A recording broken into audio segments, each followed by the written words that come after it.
ఎంతమంది ఒప్పుకుంటారు ఈ విషయం? కరెక్టేననే, మరి ఏం చేద్దాం అన్నయ్య, మరి ఇప్పుడు జరుగుతుంది అది, ఎవరు బతుకు తెరువు వాళ్ళది, పోనీలే అన్నయ్య, ఏం చేద్దాం. రైట్. సో మోసపోకండి అని దేవుడు చెప్పాడంటే మోసపోవడానికి కారణాల్లో ప్రధానమైంది అజ్ఞానం, అమాయకత్వం. ఒక రాజు దగ్గరికి 4 నేత పని వాళ్ళు వచ్చారట. నేత పని వాళ్ళు కాదు, వాళ్ళ బొందగా దొంగలు, మోసగాళ్ళు రాజు దగ్గరికి వచ్చారు. రాజు దగ్గరకు వచ్చి రాజుని పొగడ్తలతో ముంచెచ్చారు. ప్రపంచంలో చాలా రాజ్యాలు తిరిగాం, చాలా సామ్రాజ్యాలు తిరిగాం మహారాజా, ఎక్కడికి పోయినా మీ పేరే మారుమ్రోగుతుంది. అసలు మీలాంటి రాజు లేడన్నారు, మీలాంటి గొప్ప వ్యక్తి, జ్ఞానవంతుడు, యుద్ధవీరుడు, అది ఇది, మీలాంటి సుగుణాల సంపన్నుడు అసలు ఇంకొకడు లేడని చెప్పారు. అందుకే మిమ్మల్ని చూద్దాము, మేము నేర్చుకున్న విద్యను మీకు కాస్త ప్రయోజనకరంగా చేసి పోదామని మీ రాజ్యానికి వచ్చాం మహారాజా అన్నారు. వీళ్ళు శత్రు రాజ్యానికి చెందిన దొంగలు, వీళ్ళు దొంగలు. ఒక పొగడ్త మనిషిని ఆటోమేటిక్గా బెండ్ చేస్తుంది. ఎంత కాదు లేదన్నా ఊరికే పొగుడుతూ ఉంటే మనకేదో తెలియని ఆనందం, మైమరుపు. చాలా వరకు జెంట్స్ లేడీస్ బుక్ అయ్యేది కూడా అక్కడే. వాడు మొదలు పెట్టేటప్పుడు ఫస్ట్ అసలు ఒక మనిషిని ఫ్లాట్ చేయడాన్ని మొదలు పెట్టేటప్పుడు అవి పాదాల హంస హంస హంస అడుగులు అంటాడు, అవి కళ్ళ కలువ పువ్వులు అంటాడు, అసలు అవి చెక్కిళ్ళ అమ్మో అంటాడు. ఏమండి అవి పెదవుల దొండపళ్ళు అంటాడు, ఏదో అంటాడు. ఇక వీడు అంగాంగ వర్ణం చేస్తూ ఉంటే, తడవకు ఒక వర్ణం చేసి వీడు సమాచారం పంపిస్తూ ఉంటే, నేను పొగడ్తలకు పడను అని ఏమో పెట్టి అంతటితో ఆగిద్దా, మళ్ళీ ఆడేమో పొగిడి పంపిస్తాడేమో అని చూసిద్ది. ఇప్పుడు ఈ మాట పంపించే చూడు, నాకు అసలు పొగడ్తలకు పడనని ఇక్కడే నాకు నచ్చావు నువ్వు అంటాడు. మళ్ళీ అదే వేస్తాడు, అక్కడ బిస్కెట్ వేసి పంపిస్తాడు. మళ్ళీ అసలు పొగడ్తలకు పడని నైజం ఉంది చూడు, అసలు ఆ చురుకుతనం అసలు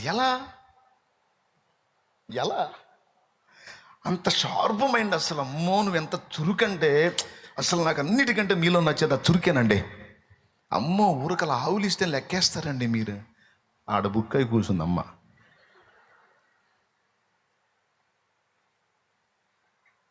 అవదా? మా తల్లులు, మా రాజులు, మా అమ్మలో ముందుంటారు. ఏం చేద్దాం, ఎవరు మోసం చేసినా ఆడతల్లుల్నే. దేవునికి స్తోత్రం.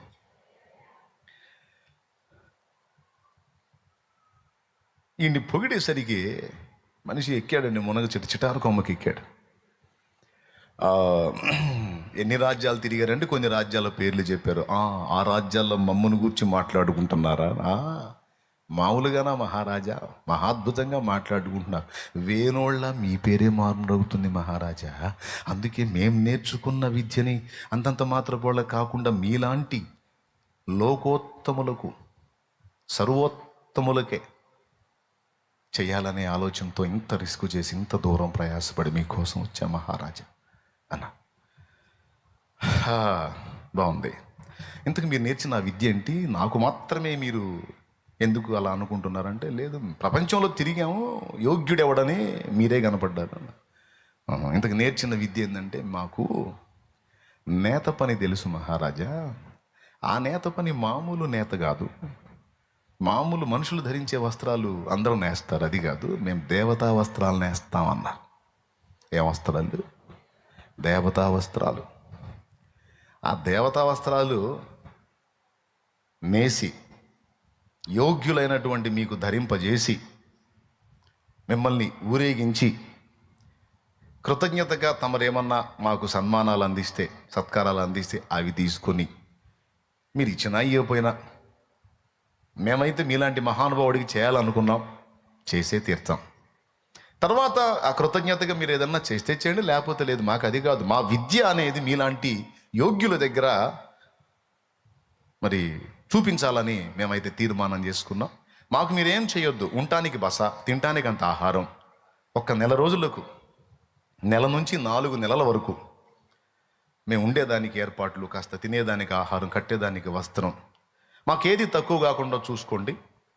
ఒక మగ్గాన్ని ఇవ్వండి మాకు. ఏంటిది? మగ్గాన్ని ఇవ్వండి, దానికి ఉపయోగించేటువంటి దారాలు అవి గట్రా మేము చూసుకుంటాం. అవి మామూలు దారాలు అయితే మామూలు వస్త్రాలే వస్తాయి మహారాజా, మేము ఏర్పరచుకున్నటువంటి ప్రత్యేకమైనవి ఉన్నాయి, అవి మేము పెట్టి మీకు వస్త్రాలను నేసి చక్కగా మీకు రెడీ చేసి ధరింపజేసి వెళ్తాం. చప్పట్లు కొట్టాడు, ఎవరెక్కడ అన్నాడు, అందరూ వచ్చారు. వీళ్ళు చెప్పినాయి ఒక్క రోజులోనే ఏర్పాటు చేసేసేయండి అన్నారు. అన్నీ తెచ్చేశారు, రెడీ చేశారు, ఇచ్చారు. వాళ్ళకి ఇక అన్ని తిండి మొత్తం 4 నెలలు ఎంజాయ్.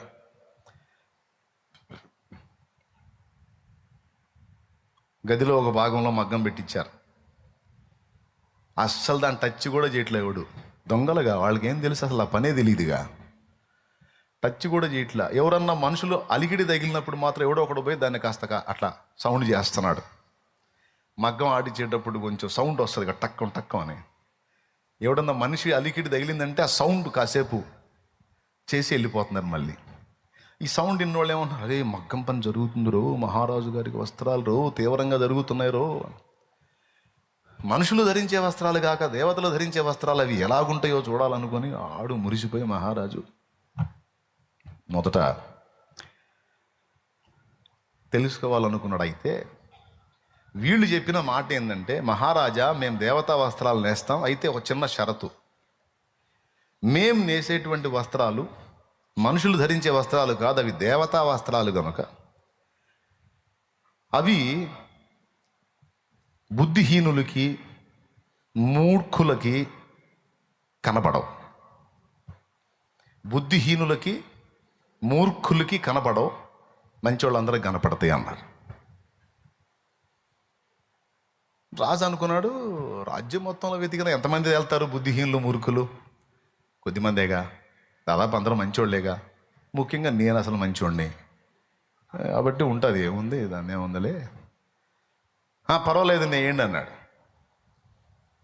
మొదటి నెల అయింది. సైన్యాధిపతిని పంపించాడు. ఏమయ్యా, సైనికుడిని పంపించాడు. వస్త్రాలు ఎంతవరకు అయినాయో చూసి రమ్మని. వాడు పోయాడు. సైనికుడు వస్తున్నాడని వీళ్ళకి సమాచారం వచ్చింది. సభా మండపంలో వీళ్ళు పలికిన ఆ మాట మనుషులు, సైనికులు, మంత్రి, రాజు మొత్తం విన్నారు. ఏమని? బుద్ధిహీనులకు మూర్ఖులు కనపడవని. సైనికుడు పోయాడు.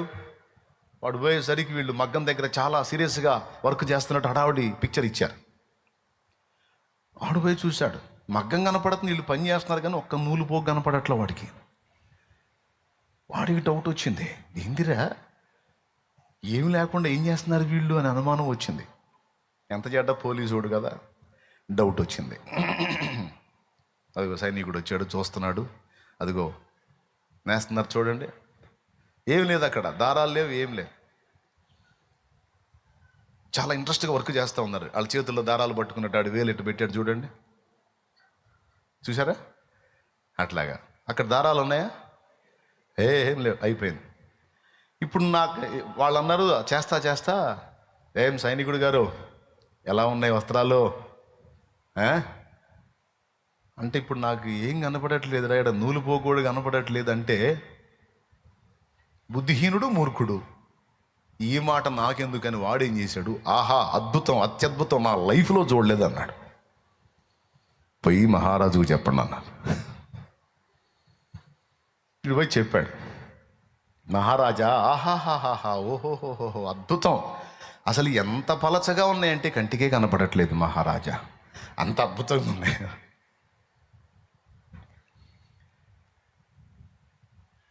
రెండో నెల గడిచింది.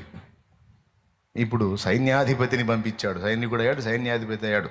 రెండో నెలకి సైన్యాధిపతి వాడు పోయాడు. వాడు వస్తున్నాడని తెలుసుకొని మళ్ళీ సేమ్ పిక్చర్ ఇచ్చారు. అసలు వచ్చినా కూడా ఆయన పట్టించుకోకుండా వీళ్ళు ఇంక టైం అవుతుంది, ఇంక మనం తొందరగా చేయాలో ఒకడిని ఒకటి తిట్టుకుంటా గద్దించుకుంటా, అంత నిర్లక్ష్యం అయితే ఎట్లాగా, మహారాజు గారు ఏంటి ఏమనుకుంటారు, టయానికి ఇవ్వాలి మనం అని చెప్పి వర్క్ సీరియస్గా చేస్తూ ఉన్నారు. నూలు పోగులేదు అక్కడ. వీడికి మైండ్ పోయింది, అరే వీళ్ళకి కనపడుతుంది, ముందు పోయిన సైనికుడికి కనపడుతుంది, నాకు కనపడట్లేదు, ఎందుకు కొంపదీసి రాజ్యం మొత్తంలో బుద్ధిహీనుణ్ణి మూర్ఖుణ్ణి నేనైనా అయింది, అయినా మనకెందుకు వచ్చిన గొడవ, మనకేం కనపట్టలేదన్నా అనుకో, నేను మూర్ఖుణ్ణి బుద్ధిహీనుణ్ణి కావాల్సి వచ్చింది, ఎందుకు వచ్చిన గొడవ అని చూస్తా ఉన్నాడు పరకాయించి. ఏ కోశానన్నా ఒక నూలు పోగన్నా కనపడేది, ఏం లేదు అక్కడ. వాడిని అడిగారు, ఏం సైన్యాధిపతి గారు ఎలా ఉన్నాయి వస్త్రాలు? సగం బడ అయిపోయినాయి మహారాజు గారి వస్త్రాలు. మీకేం అనిపించలేదా? ఏం స్పందించట్లేదు? ముందు వచ్చిన ఆ సైనికుడు గారు బాగా స్పందించారు. వాడికి కనపడ్డది వల్ల నాకు కనపడలేదు. అరే అసలు భలే పని, నేను ఆశ్చర్యపోయి నిశ్చేషుడిని నిలబడిపోయాను. అసలు ఇలాంటి వస్త్రాలు ఇంతవరకు చూడలేదు నేను, అసలు కంటికి కనపడనట్లేదు, ఇంతవరకు నా కంటికి ఇంతవరకు కనపడలేదని అనుకుంటూ పోయాడు వాడు. మహారాజుకు చెప్పాడు, మహారాజా అద్భుతం వస్త్రాలు అసలు మామూలు లేవు, నా కళ్ళతో ఇంతవరకు చూడలేదంటే నమ్మండి అన్న. వాడు నిజమే చెప్పాడు, చూడలేదు. స్తోత్రం. రైతులో ఎంతవరకు అయినాయి అంటే సగం అయిపోయినాయి మహారాజా, కళ్ళారా చూశాను నేను, సగం అయిపోయినాయి, ఒట్టిదే చూడలా. సంతోషం. 3వ నెలలో మంత్రిని పంపించాడు. మంత్రి వచ్చి చూశాడు, వాళ్ళు సీరియస్గా వర్క్ చేస్తున్నారు. మంత్రికి కూడా ఏం కనపట్టలేదు, ఏమైనా ఉంటే కదా కనపడటానికి, ఏం లేదు. వాడు ఆశ్చర్యపోయి, ఏందిరా వీళ్ళు ఎంత సీరియస్గా చేస్తున్నారు, ఏం కనపడట్లేదు, ఏం మంత్రివర్య ఏం మాట్లాడట్లేదు, ఎలా ఉన్నాయి రాజుగారి వస్త్రాలు? 3 భాగాలు అయిపోయినాయి, కనపడట్లేదా అన్నారు. కనబడకపోవటం ఏమిటి? ఏది మీరు మౌనంగా ఉంటేను ముందు వచ్చిన సైనికుడికి తర్వాత సైన్యాధిపతికి బాగా కనిపించే, చక్కగా మాట్లాడారు, వాటి గురించి వర్ణించి చెప్పారు, మరి మీరేం మాట్లాడలేదు అంటే ఏం మాట్లాడేది? అసలు ఇలాంటి వస్త్రాలు ధరించే భాగ్యం మా మహారాజుకు రావటం అదృష్టం అని నా కళ్ళల్లో ఆనంద బాష్పాలు వస్తున్నాయి. తట్టుకోలేక నేను పరవశుడిని అయిపోయాను. అంటే అరే హృదయంగా మారిపోయారు మీరు, మరి చెప్పండి పోయి మహారాజుకు చెప్పండి అంటే అడిపోయి చెప్పాడు, మహారాజా అవి అందరూ ధరించేవి కాదు మహారాజా, మీరు మాత్రమే ధరించాలి అవి. అమ్మో వస్త్రాలా అవి, వస్త్రాలా? వాటి ముందు ఏవి పనికిరావు మహారాజా అంటే ఇంకా ఉబలాటం పెరిగిపోయింది. మహారాజు మంత్రి వచ్చాడు చూడండి, గడ్డం పెంచుకొని. ఇందాక సైన్యాధిపతి వచ్చాడు చూశారు కదా, ఇప్పుడు మంత్రి వచ్చాడు. స్తోత్రం. ఏమీ లేదు అక్కడ. అయిపోయిందా? 4వ నెలలో రాజు వచ్చాడు. వాడికి ఆగల ఉబలాటం. ఇక ఫైనల్ అయింది. రాజు వచ్చినా పట్టించుకోకుండా చేస్తున్నారు. రాజు వెనకనే ఉన్నాడు. మహారాజు గారికి ధరింప చేయాలి, దీనికి యోగ్యుడు, అది దానికి కాసేపు అక్కడ కూడా పొగుడుతున్నారు ఆయన చూడనట్టే. అన్నాడు, మహాప్రభు మహారాజా ఎప్పుడు ఏం చేశారు మరి తమరు? అయ్యో మేము పని బిజీలో ఉండి మిమ్మల్ని పట్టించుకోలేకపోయాం. పర్వాలేదు అని ఆ మగ్గం కాడికి పోయి చూస్తే ఏం కనపట్లా. అదిగో రాజు వచ్చాడు చూడండి. ఏందిరా మీరు ఏం అడుగుతున్నారు, ఏమి నేస్తున్నారు? ఏందిరా మీ చేతుల్లో వస్తువులు తప్ప అందులో దారాలు కనపట్టలేదు, ఏం జరుగుతుందరా ఇక్కడ అని ఆడికి డౌట్ వచ్చింది మహారాజుకి. డౌట్ వచ్చి వాడు నిశ్చేష్టుడే చూస్తూ ఉన్నాడు. ఎంత పరకాయించి చూసినా ఏం కనపట్టాల. ఇప్పుడు రాజుకు డౌట్ వచ్చింది. సైనికుడికి కనిపించింది, సైన్యాధిపతికి కనిపించింది, మంత్రికి కనిపించింది, నాకు కనపట్టలేదు. కొంపదీసి రాజ్యం మొత్తం మూర్ఖుని బుద్ధిహీనుడి నేనేనా, పనికిమాలినోడు నేనేనా? సరే నాకు కనపడకపోతే కనపడిపోయింది, నేసే వాళ్ళకి కనపడుతుంది, చూసిపోయిన వాళ్ళకి కనపడింది, జనానికి కనపడింది. ఇప్పుడు బుద్ధిహీనుడిని మూర్ఖుడిని పనికిమాలినోడిని నేనే కదా, పర్వాలేదులే అని అలాగే పరకాయించి చూస్తా ఉంటే వాళ్ళు అడిగారు, మహారాజా ఏంటి అలా మౌనం అయిపోయారు, నచ్చలేదా? ముందు వచ్చిన సైనికుడు, సైన్యాధిపతి, మంత్రి అద్భుతంగా అమోఘంగా సంతోషించారు, మీరేం మాట్లాడలేదంటే మీకు కనపడట్లేదా అన్నారు. వీడు తేరుకొని కనపడకపోవటం ఏమిటి, నా జీవితంలో చూడ ఇలాంటి వస్త్రాలు నేను, ఇవి ధరించడానికి నేను యోగ్యునంటే నాకేం అర్థం కావట్లా. మీరు యోగ్యులు కాబట్టి మీకోసం సిద్ధం చేస్తున్నా మహారాజా. అవునవును చేయండి, బాగా చేయండి, త్వరగా కానివ్వండి మరి అంటే వాడి ఫీలింగ్ ఏంటంటే వాళ్ళకి కనపడుతుంది, నాకు కనపడలేదు, వాళ్ళకైతే కనపడుతుంది కదా, ప్రాబ్లం లేదు అనుకున్నాడు. వాటిని ధరించాలని మాకు బాగా కుతూహలంగా ఉంది, త్వరగా కానీ అన్నాడు. మీకు కనపడుతున్నాయంటే అద్భుతంగా కనపడుతుంది, లేకపోతే నేనెందుకు బుద్ధిహీనుడు కానీ వీడి ఫీలింగ్. అయిపోయింది. కబురు పెట్టారు. సభలో ఉన్నప్పుడు రాజుగారికి కబురు పెట్టారు, మహారాజా వస్త్రాలు రెడీ అయిపోయినాయి, బంగారు పళ్ళెం పంపించండి, అందులో వస్త్రాలు పెట్టి తీసుకొచ్చి తమరికి తొడిగించి ఏనుగు మీద ఎక్కించి ఊరేగించి ఆ తర్వాత మేము తమరు ఏదన్నా దయ చూపితే దాన్ని తీసుకొని మా ప్రాంతాలకు మేము వెళ్తాం మహారాజా. సంతోషమని ప్లేట్ పంపించారు. ప్లేట్లో వస్త్రాలు వేసుకొని వాళ్ళు వస్తున్నారు. సభా మంటపంలోకి ఆ ప్లేట్ తీసుకొచ్చేటప్పుడు ఒక్కడికి వస్త్రం కనపట్టల్లా. అది ఖాళీ ప్లేట్, ఎవడికి కనపడట్లా. మంత్రికి కనపడట్లా, రాజుకి కనపడట్లా. కానీ ఎవడికి కనపడట్లేదని ఎవడు ఏం మాట్లాడట్లా. ఎవ్వరు నాకేం కనపడట్లేదన్న వాళ్ళు ఏమవుతారు? మూర్ఖులు, బుద్ధిహీనులు. ఈ సంగతి ప్రజలందరికీ వెల్లడైపోయింది. అందుకని ఖాళీ ప్లేట్ వెళ్తా ఉంటే ఎవడికోడి ఖాళీ ప్లేటే కనపడుతుంది. ఎవడికోడు అనుకుంటున్నాడు, ఈ రాజ్యం మొత్తంలో నేనే బుద్ధిహీనుడిని. అందరికీ అదే ప్రశ్న. ఈ రాజ్యంలో ఉన్న వాళ్ళందరూ నేనే మూర్ఖుండేమో, నేనే బుద్ధిహీనుండేమో ఎవడికోడు మిన్నకుండిపోయారు. ఎవడు మాట్లాడు. మహారాజా, సభాస్థారులారు ఎలా ఉన్నాయి వస్త్రాలు? అందరూ ఆహా మహారాజా, వాటిని ధరించడానికి మీరే యోగ్యులు, మీరే యోగ్యులు, మీరే యోగ్యులు అందరూ జయధ్వానాలు పలుకుతుంటే అందరూ కలిసి భజన చేస్తుంటే రాజుకు మైండ్ పోయింది. ఇంతమందికి కనపడింది, నాకు కనపడట్లేదు. అమ్మో, నేను ఇక ఒరిజినల్ రా బాబు, మూర్ఖుడిని, బుద్ధిహీనుడిని, ఇంకా డౌట్ లేదురా నాయన. ఇంతమందికి కనపడింది, నాకు కనపడట్లేదు అని వాడు తెగ ఫీల్ అయిపోతాడు. సరే చేసేదే ఉందిలే. మహారాజా, తమరు గదిలోకి వస్తే మరి ఆ వస్త్రాలు తీసేసి ఈ వస్త్రాలు ధరింపజేసి తమరిని ఏనుగెక్కింపజేసి ఊరేగింపజేసి తమరిని అది అన్నారు. దాన్ని ఏముందని పాపం బయలుదేరాడు. పాపం వాడు ఒంటి మీద ఉన్న బట్టలన్నీ తీసేశారు. వాడిని నిష్ఠ దిగంబర్ని చేశారు. వీళ్ళు ఆ వస్త్రాలు అన్నాడు కదా, తీరా ఆ పంచవస్త్రం తీరా పంచగడదామని అన్నారు. ఏం లేదు, నిజంగా క్లాత్ తీసుకున్నట్టే తీసుకుని దాన్ని ఏమైనా మడతలు వేసి కుచ్చిళ్ళు పోసి అన్ని రకాలుగా తిప్పలు చేస్తూ ఉన్నారు. వీడికి ఏం లేదు. దేవునికి స్తోత్రం. చిన్నగా చిన్నగా మహారాజు గారికి నొప్పి వస్తుందిరా. చిన్నగా చిన్నగా ఏముందిరా నొప్పి రావటానికి? ఏమన్నా ఉంటే కదంట, మీరు కుచ్చిళ్ళు పోస్తున్నారు, ఏం కనపట్లేదు ఇక్కడ. అరే అని ఏం చెప్పాలో అర్థం కాక పాపం సైలెంట్గా అలా ఉండిపోయాడు. పాపం అన్నీ ధరింపజేశారు. అంటే విషయం అంటే ఏమీ లేదు, అన్ని తొడిగినట్టు బిల్డప్ ఇచ్చారు అంతే. ఎలా ఉంది మహారాజా, పంచె ఎలా ఉంది అంటే, వస్త్రాలు ఎలా ఉన్నాయి మహారాజా? ఏముందిరా, నాకు నేను చూసుకుంటే నా మీద నూలు పోగలేదురా. రే, ఉన్నాయన్నీ ఓడదీశారు, ఏం కనపట్టలేదురా. మహారాజా, ఇప్పుడు మీరు ఎలా ఉన్నారో తెలుసా? వేరే ప్రపంచంలో ఉన్న దేవత వలె ఉన్నారు మహారాజా మీరు ఇప్పుడు. అందుకే మీరు యోగ్యులని చెప్పింది. ఇక మనం సభలోకి వెళ్దామన్నా. ఇక సభలోకి వెళ్ళాడు. పాపం ఏం లేదు,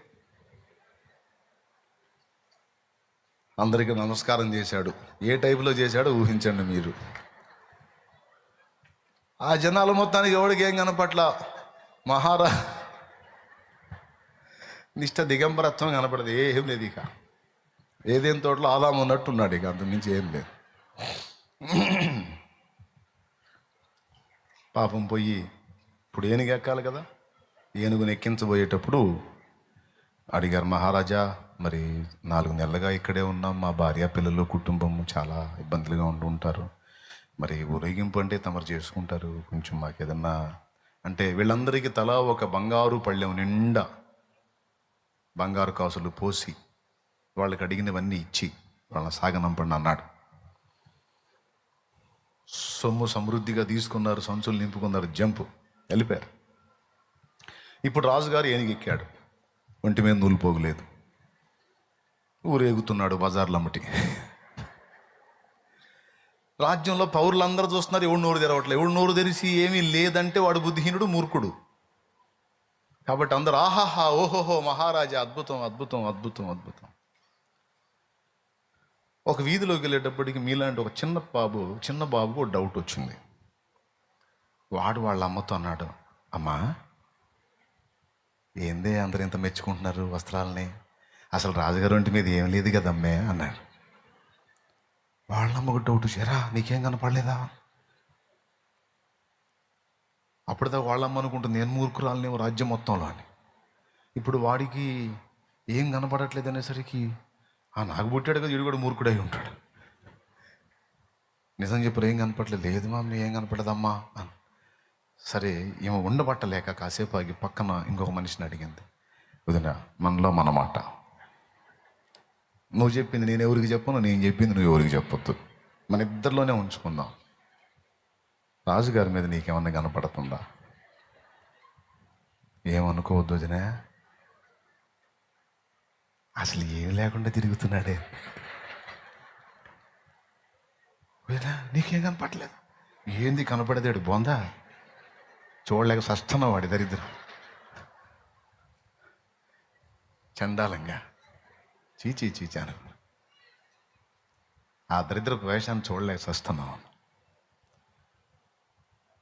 ఇక ఆ నోట పడి అందరికి వెళ్ళిపోయాయి. అది పరిస్థితి. చివరికి రాజుకు డౌట్ వచ్చింది, ఏందిరా జనం నన్ను చూసి ఆనందపడకపోగా ఏదో చెవులు కొనుక్కుంటున్నారు, ఏందిరా చెవులు కొనుక్కుంటున్నారు ఏంటి అని అడిగితే చిన్నగా పోయి ఎంక్వైరీ చేసి వచ్చి తమరేం అనుకోనంటే, మమ్మల్ని క్షమిస్తానంటే, శిక్ష విధించనంటే, ఒక మాట చూద్దానంటే పొర్రపాటును కూడా చేయని చెప్పండి బాబు అన్నాడు. ఎప్పుడంటే తమరి ఒంటి మీద అసలు మాకు ఏం కనపట్లేదు మహారాజా అన్నారు. నిష్ఠ దిగంబరిగా ఉన్నారు, తమరి ఒంటి మీద మాకేం కనపట్లేదు, నీకేనా మిగిలిన వాళ్ళకు కూడా అన్నాడు. అందరిది అదే పరిస్థితి మహారాజా అన్నాడు. ఇంకా చూస్తావేరా ఆ పై వస్త్రం ఈరా నాకు కూడా కనపట్లేదురా, సరిపోయారు అందరే అని వాడు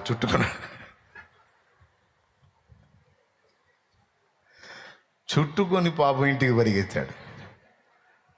పరిగెత్తినాక అర్థమైంది వచ్చిన వాళ్ళు శత్రురాజు అనుచరులని, వాడిని నడి వీధులలో అవమానపరచడానికి చేసిన కుట్ర అని. వాడు రెండు మాటలు మాట్లాడి ఆ 2 మాటల్లో ఎంత మోసం చేశాడో ఒక్కసారి మీరు ఊహించండి. ఈ మాటలు నేను మీకు ఎందుకు చెప్తున్నానంటే, కాసేపు ఏదో సరదాగా నవ్వుకుంటారని ఒక హాస్యపు కథ చెప్పి పండించాలని నేను చెప్పాలా, అవసరం నాకు లేదు. ఎందుకంటే కథలు చెప్పి ఏదో మిమ్మల్ని మత్తెక్కించి నవ్వించి కవ్వించి టైంపాస్ చేసి ఆ విధంగా నేను సేవ చేయాలనుకోలేదు. ఫస్ట్ నుంచి నేను అలా చేయలేదు. పగలబడి నవ్వినోళ్ళు కొంతమంది ఉన్నారు మీలో. మోసపోయిన రాజును చూసి నవ్వుతున్న మీరు మోసపోలేదా? చాలా విషయాలలో సంవత్సరాలుగా శత్రువు చేతిలో మోసపోతానే ఉన్నారు. వాడి చేతిలో మోసగింపబడకపోతే వాక్యం అబద్ధమవుతుంది. సర్వలోకమును మోసపుచ్చుచు అపవాది అనియు సాతాననియు పేరు కలిగిన ఆది సర్పమైన ఆ ఘట సర్పము పడద్రోయబడి ఉన్నది. ఒక్కసారి మీరు ఆలోచించండి, ఎవరెవరు ఏ విషయాల్లో మోసపోయారో ఒక్కసారి పరిశీలన చేసుకోండి. ఎందుకంటే వాడి పనే అది. ఎందుకు మోసపోతున్నామంటే 2 కారణాలను బట్టి మోసపోతున్నాం. ఒకటి అజ్ఞానం లేదా అమాయకత్వం, 2 ఒకటే భావం వచ్చే విధంగా. అజ్ఞానం అంటే సంబంధిత విషయంలో జ్ఞానం లేకపోవుట. బైబిల్లో ఇంకో మాట చెప్పబడి ఉంది, జ్ఞానం లేనివాడు ప్రతి మాట నమ్మునని. జ్ఞానం లేనివాడు ప్రతి మాట నమ్మును, జ్ఞానం కలిగిన వాడు అన్నిటినీ గుడ్డిగా నమ్మడు.